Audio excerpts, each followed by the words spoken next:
இந்த கேள்விக்கு பதில் நீங்கள் கமெண்ட்ஸில் எழுதணும். ஓகேவா? ஒல்லியாக இருக்கக்கூடிய ஆள் ஏன் ப்ரெஷருக்கு மாத்திரை சாப்பிட்டுட்டு இருக்கான்னு தெரியுமா? பிபிக்கு பார்த்துருப்பீங்களா? ஒல்லியாக தான் இருப்பாங்க, ப்ரெஷருக்குலாம் மாத்திரை சாப்பிட்டுட்டு இருப்பாங்க. சுகருக்கு மாத்திரை, ப்ரெஷருக்கு மாத்திரை, கொலஸ்ட்ராலுக்கு மாத்திரை பார்த்துருக்கீங்களா? கேள்வி, ஒல்லியாக இருக்க ஆள் ஏன் ப்ரெஷருக்கு மாத்திரை சாப்பிட்டு இருக்காங்க தெரியுமா? தெரிஞ்சால் நீங்களே அதிர்ச்சி ஆயிடுவீங்க, நீங்களே ஷாக் ஆயிடுவீங்க. என்னன்னா இன்சுலின் ரெசிஸ்டன்ஸ்னால.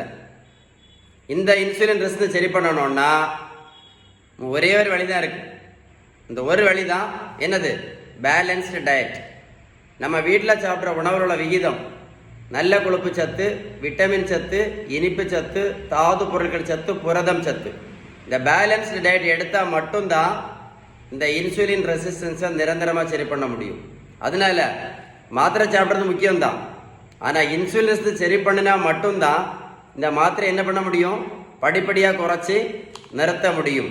அதனால உங்களுக்கு பேலன்ஸ்டு டயட்டை பற்றி ஏதாவது உதவி தேவை இருந்தால் கண்டிப்பாக கால் பண்ணி பேசுங்க. திரும்ப சொல்கிறேன், பேலன்ஸ்டு டயட்டுக்கு எடுத்தால் மட்டும்தான் மாத்திரை இல்லாமல் வாழ முடியும். கரெக்டாக இல்லையா? மறக்காமல் இந்த வீடியோ உங்கள் ஃப்ரெண்ட்ஸுக்கு ஷேர் பண்ணி கொடுங்க. நிறைய பேருக்கு யூஸ்ஃபுல்லாக இருக்குது. இந்த பெரியவங்களை பாரு, 42 கிலோ வெயிட் குறைச்சிருக்கேன்.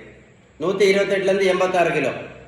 ப்ரோட்டீன் பவுடரும் கொடுக்கல, மாத்திரையும் கொடுக்கல, ஜூஸும் கொடுக்கல, ஊசியும் போட்டு விடல, ரோட்டில் போய் ஓடக்கும் சொல்லல.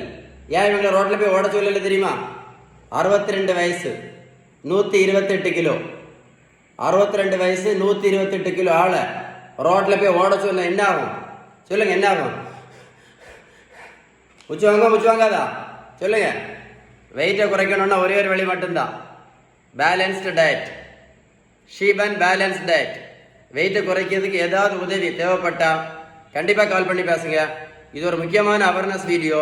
இன்னைக்கு திரும்ப சொல்கிறேன், ஏன் ஷேர் பண்ண சொல்கிறேன் அப்படின்னா, இன்னைக்கு இந்த அடி வெயிட்டு கொழுப்புனால தான் சின்ன வயசில் நிறைய பேர் நீங்களே பார்த்துருப்பீங்க, ஹார்ட் அட்டாக்ல இறந்து போகிறத நீங்களே பார்த்துருப்பீங்க. அதனால தான் ஒரு கைண்ட் ரிக்வஸ்ட்டை நான் உங்கள்கிட்ட சொல்கிறேன். இந்த வீடியோ நீங்கள் ஷேர் பண்ணீங்கன்னா,